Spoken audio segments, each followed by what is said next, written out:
ಒಮ್ಮೆ ನಾನು ತಂಪಾದ ಕತ್ತಲ ರಾತ್ರಿಯಲ್ಲಿ ತೊಳೆದು ಹೋದೆ.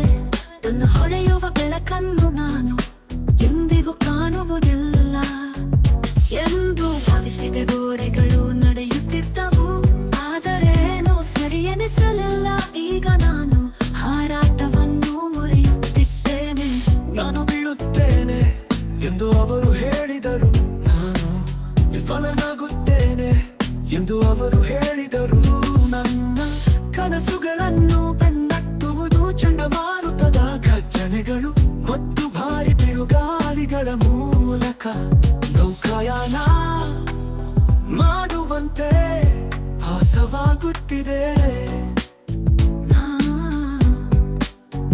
ನಾನು ಅದನ್ನು ನನ್ನ ಜಾಡನ್ನು ಬೆಳಗಿಸುತ್ತೇನೆ ಎಂದು ನನಗೆ ತಿಳಿದಿದೆ.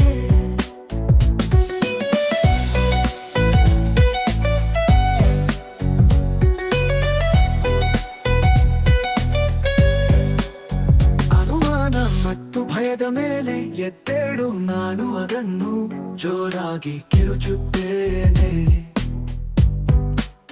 ಆದ್ದರಿಂದ ಎಲ್ಲರೂ ಕೇಳಬಹುದು, ನಾನು ಬಲಶಾಲಿಯಾಗಿದ್ದೇನೆ, ನಾನು ಸ್ಪಷ್ಟವಾಗಿದ್ದೇನೆ. ಈ ಜಗತ್ತು ನನ್ನದು, ನಾನು ಪರಿಶ್ರಮ ಪಡುತ್ತೇನೆ. ಗೋಪುರಗಳು ಕುಸಿಯಬಹುದು, ಹೃದಯಗಳು ಮುರಿಯಬಹುದು, ಆದರೆ ಬೂದಿಯಿಂದ ನಾನು ಎಚ್ಚರಗೊಳ್ಳುತ್ತೇನೆ. ಪ್ರತಿ ಉಸಿರಿನೊಂದಿಗೆ ನಾನು ಪ್ರತಿ ಹೆಜ್ಜೆ ಇಡುತ್ತೇನೆ. ಇದು ನನ್ನ ಜೀವನ, ನನ್ನ ಕಥೆಯನ್ನು ಮಾಡಲು ಈಗ ಹಿಂದಿರುಗಿ ನೋಡುವುದಿಲ್ಲ. ಬಹುಮಾನದ ಮೇಲೆ ಕಣ್ಣುಗಳು, ಪ್ರತಿ ಕಣ್ಣೀರಿನ ಮೂಲಕ ನಾನು ಆಕಾಶವನ್ನು ನೋಡುತ್ತೇನೆ. ನಾನು ಬೆಂಕಿಯನ್ನು ಪಡೆದುಕೊಂಡಿದ್ದೇನೆ, ಅದು ನನ್ನ ಕಣ್ಣುಗಳಲ್ಲಿದೆ. ಎಂದಿಗೂ ಸಾಯದ ಚೈತನ್ಯವನ್ನು ಪಡೆದುಕೊಂಡಿದೆ. ಪರ್ವತಗಳು ಉತ್ತರವಾಗಿ ನಿಲ್ಲುತ್ತವೆ, ಆದರೆ ನಾನು ಮೋಡಗಳು ಸೇರಬಹುದು, ಆದರೆ ನಾನು ಅಳುವುದಿಲ್ಲ. ಎಲ್ಲದರ ಮೂಲಕ ನಾನು ಎತ್ತರಕ್ಕೆ ಹಾರುತ್ತೇನೆ. ನಕ್ಷತ್ರಗಳನ್ನು ಸ್ಪರ್ಶಿಸಿ ಆಕಾಶವನ್ನು ಚುಂಬಿಸುತ್ತೇನೆ.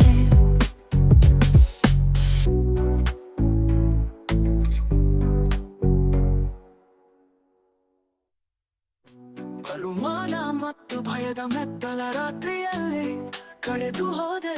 ನನ್ನ ಹೊಳೆಯುವ ಬೆಳಕನ್ನು ನಾನು ಎಂದಿಗೂ ಕಾಣುವುದಿಲ್ಲ ಎಂದು ಭಾವಿಸಿದ. ಗೋಡೆಗಳು ನಡೆಯುತ್ತಿದ್ದವು, ಆದರೆ ಏನೂ ಸರಿ ಎನಿಸಲಿಲ್ಲ.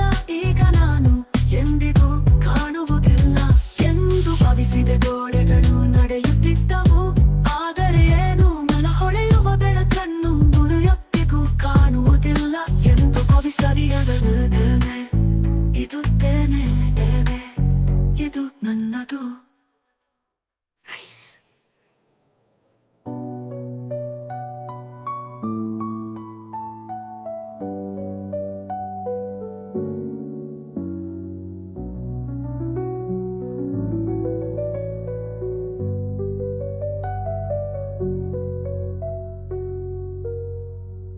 ಗೋಪುರಗಳು ಕುಸಿಯಬಹುದು, ಹೃದಯಗಳು ಮುರಿಯಬಹುದು, ಆದರೆ